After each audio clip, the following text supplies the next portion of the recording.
Hello नमस्कार, श्री स्वामी समर्थ सर्वांना. स्वागत आहे तुमचं माझ्या आजच्या नवीन व्लॉगमध्ये.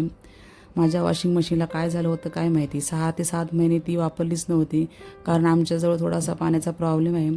तर चला म्हटलं आता पाणी चालू झालं आहे तर मशीन लावू.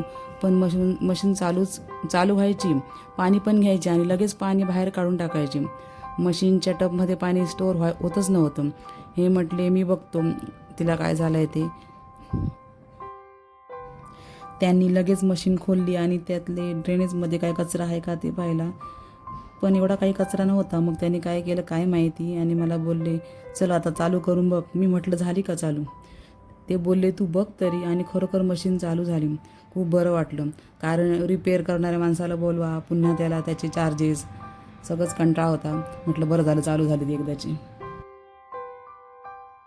मी आता वॉश बेसिन पण साफ करून घेणार आहे, कारण आपण इथे रोज तोंड धुतो, ब्रश करतो आणि मग ते सगळं पाणी तिथे उडतं आणि मग तिथे घाण होते. रोजच्या रोज जर आपण ते नाही साफ केलं तर खूपच घाण होऊन जाते. मग ते रोजच्या रोज केलेलंच बरं.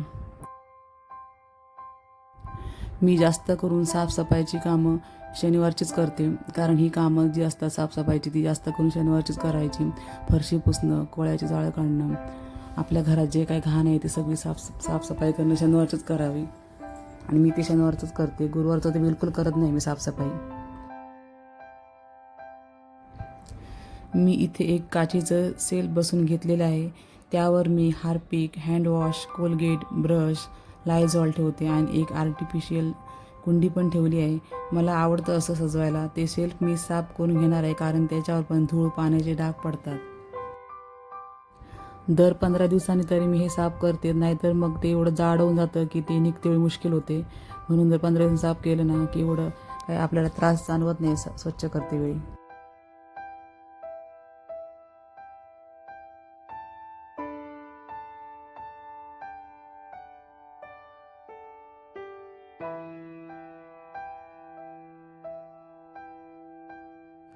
मी इथे एक लाल कलरचा बल्ब पण लावून दिलेला आहे, कारण मला तसं केंद्रात सांगितलेलं आहे तिथे एक लाल कलरचा बल्ब लावून द्या म्हणून मी तो लावलेला आहे.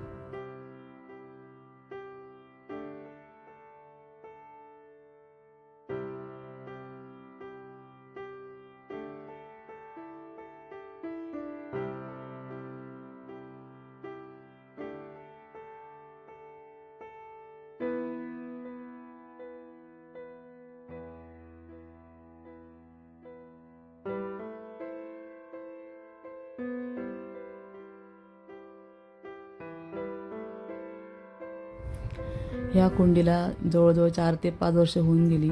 छान निघली ही, मला छान भेटली होती. आणि ही पण मी स्वच्छ करून घेतली, कारण याच्यावर पण खूप धूळ झाली होती.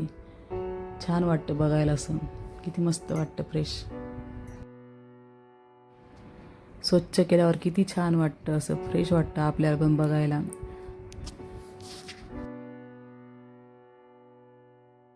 व्हिडिओ आवडल्यास लाईक, शेअर, सबस्क्राईब करा. श्री स्वामी समर्थ सर्वांना.